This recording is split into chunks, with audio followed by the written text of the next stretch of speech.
ઘણીવાર લોકોને ફરિયાદ રહેતી હોય છે કે સમોસા બહાર જેવા ક્રિસ્પી નથી બનતા અથવા તેના પર પરપોટા આવી જાય છે.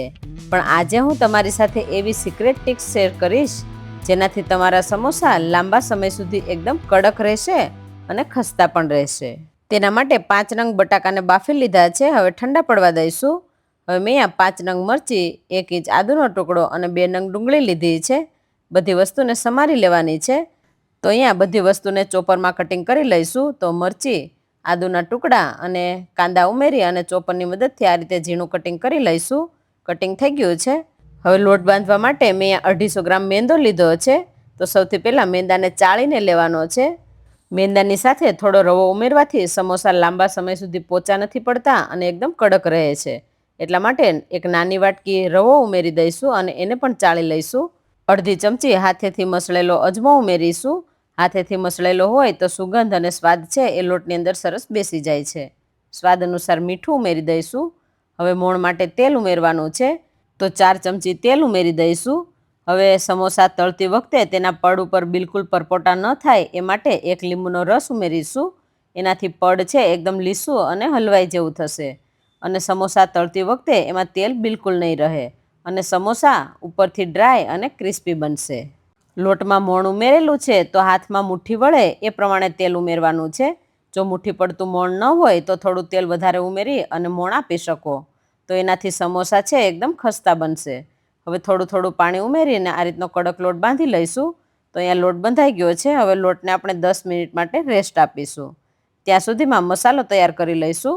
તો તેના માટે પેનની અંદર 1 ચમચા જેટલું તેલ ગરમ મૂકી દઈશું. તેલ ગરમ થાય એટલે 1 ચમચી આખા ધાણાને અધકચરા કરીને લીધા છે એ ઉમેરીશું. અડધી ચમચી આખું જીરું, ચપટી હિંગ. હવે આદુ, મરચાં અને કાંદાને ઝીણા કટિંગ કરીને લીધા છે એ ઉમેરી દઈશું. કાંદાને તેલમાં બરાબર સોફ્ટ થવા દેવાના છે. કાંદા સોફ્ટ થઈ જાય એટલે એની અંદર સ્વાદ અનુસાર મીઠું, અડધી ચમચી હળદર, અડધી ચમચી ગરમ મસાલો, અડધી ચમચીથી ઓછો મરી પાવડર. હવે બધા મસાલાને બરાબર મિક્સ કરી લઈશું. અહીંયા તમારે બાફેલા વટાણા ઉમેરવા હોય તો તમે બાફેલા વટાણા પણ ઉમેરી શકો. બધું બરાબર મિક્સ થઈ જાય એટલે હવે બાફેલા બટાકા ઉમેરી દઈશું.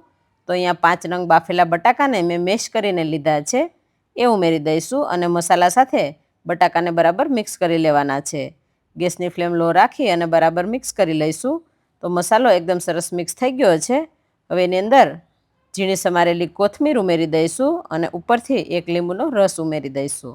અહીંયા તમારે લીંબુના રસની જગ્યાએ આમચૂર પાવડર ઉમેરવો હોય તો તમે ઉમેરી શકો. એનાથી આપણો મસાલો છે એકદમ ડ્રાય બનશે.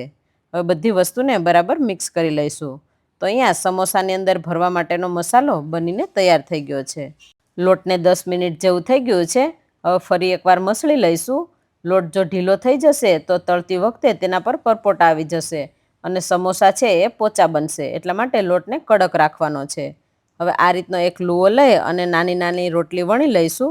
રોટલી વણતી વખતે રોટલીને વધારે જાડી કે વધારે પાતળી નથી રાખવાની. જો વધારે પાતળી હશે તો સમોસું ફાટી જશે અને જો જાડી હશે તો અંદરથી કાચું રહેશે. હવે બધા સમોસા એક સરખા બને એ માટે રોટલીને વાટકીની મદદથી કાપી લઈશું અને વચ્ચે કાપો મારી અને 2 ટુકડા કરી લઈશું. હવે કિનારી પર પાણી લગાવી દઈશું. હવે બંને છેડાને એકબીજા પર લગાવી દઈશું અને ત્રિકોણ કોન બનાવી લેવાનો છે. આ કોનની નીચેનો ભાગ એકદમ પેક હોવો જોઈએ, નહીં તો તળતી વખતે તેમાંથી મસાલો બહાર નીકળશે અને બધું તેલ છે એ ખરાબ થઈ જશે. એટલા માટે સમોસાને આ રીતે પેક કરી લઈશું. તો એકદમ સરસ કોન બની ગયો છે. હવે એની અંદર મસાલો ભરી લઈશું. આપણે મિની સમોસા બનાવીએ છીએ એટલે આ કોનની અંદર 1 ચમચી જેટલો મસાલો ભરવાનો છે અને ઉપરથી થોડી જગ્યા ખાલી રાખવાની છે જેથી સમોસાને સરળતાથી બંધ કરી શકાય. જો મસાલો વધારે ભરાઈ જશે તો સમોસું સરખું પેક નહીં થાય. હવે આ રીતે મસાલો ભરી અને બરાબર પેક કરી લેવાનું છે. તો હવે આગળ પાછળ બંને પડને સરખા રીતે દબાવી અને પેક કરી લઈશું. તો જુઓ આપણું ક્યુટ મિની સમોસું કેટલું મસ્ત દેખાઈ રહ્યું છે. તો આ રીતે બધા સમોસા બનાવી લેવાના છે. હવે આ સમોસાને આપણે તરત જ ગરમ તેલમાં નથી નાખવાના. સમોસા વળાઈ ગયા પછી એને 5 થી 10 મિનિટ માટે પંખા નીચે અથવા તો એમનેમ જ પ્લેટમાં ખુલ્લા રહેવા દેવાના છે.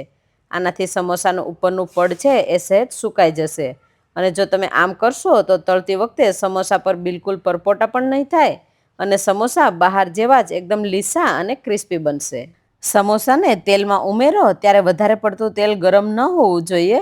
તેલ મીડિયમથી પણ ઓછું ગરમ હોય ત્યારે જ સમોસા અંદર ઉમેરવાના છે. જો તેલ બહુ ગરમ હશે તો સમોસા ઉપરથી લાલ થઈ જશે અને તેના પર પરપોટા થઈ જશે અને અંદરથી કાચા રહેશે. સમોસા તળતી વખતે કડાઈમાં એટલું તેલ હોવું જોઈએ કે સમોસા તેમાં સરસ રીતે ડૂબી જાય. જો તેલ ઓછું હશે તો સમોસા બધી બાજુથી સરખા નહીં તળાય. તો જોયું ને મિત્રો, આપણા મિની સમોસા તેલમાંથી બહાર નીકળ્યા પછી પણ એકદમ પરફેક્ટ ટેક્સચર સાથે તૈયાર થયા છે અને તેના પર એક પણ બબલ નથી આવ્યો. કલર પણ એકદમ માર્કેટ જેવા સમોસા જેવો જ આવ્યો છે અને સુગંધ તો આખા ઘરમાં ફેલાઈ ગઈ છે. એકદમ હલવાઈ સ્ટાઇલ કુરકુરા અને ક્રિસ્પી મિની સમોસા તળાઈને તૈયાર થઈ ગયા છે. સમોસાને એકવાર તળ્યા પછી કાઢી અને ફરી પાછા બીજી વાર તળવા હોય તો તમે તળી શકો. ડબલ વાર ફ્રાય કરેલા સમોસા સામાન્ય રીતે તળેલા સમોસા કરતાં ઘણા લાંબા સમય સુધી કડક અને કુરકુરા રહે છે અને પીરસ્યા પછી પણ જલ્દી પોચા નથી પડતા. હવે આ સમોસામાંથી આપણે સમોસા ચાટ બનાવીશું.